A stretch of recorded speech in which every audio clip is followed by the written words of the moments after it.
My name is Stephanie and I work at the Albert George Branch Library. I love graphic novels and I love my dog, so it seems fitting to celebrate National Pet Month by featuring a few graphic novels about pets. All of these titles are available through Fort Bend County Libraries, and some can also be accessed digitally through Hoopla. In Rascal by Jean-Luc Deglin, a single young woman becomes the reluctant owner of a kitten. On nearly every page, she's torn between being enchanted or annoyed by her new pet. He is cute, cuddly, and clever, but he can also act like a little monster. He covers his owner in scratches, he tears up the apartment, and he eats everything except what's in his food bowl. In other words, he's a cat. Each page portrays an everyday situation in just 4 panels, so it's a quick read. It's sweet and relatable, and even if you're not a cat lover, I think you'll still appreciate just seeing an adorable cat doing funny things. Reggie and Me by Tom DeFalco is a spin-off of the new Riverdale reboot of Archie Comics. If you're familiar with the series, you'll know that Reggie Mantle is Archie's longtime rival/frenemy. He's a conceited jerk who's always pulling pranks and plotting revenge, and yet, in his dog Vader's eyes, he is kind, brilliant, and popular. In this book, Reggie is scheming to win over his crush by getting her to break up with her boyfriend.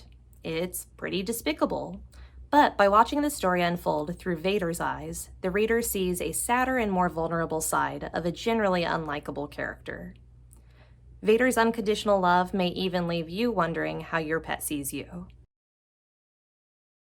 She and Her Cat by Makoto Shinkai is also told from the perspective of a pet, this time a cat named Chobi. Chobi's owner, Miyu, is a recent graduate learning to navigate adult life. While her cat doesn't really understand her loneliness or her difficulties at work, he is keenly aware of her actions and appearance, and so he knows when she's sad or struggling.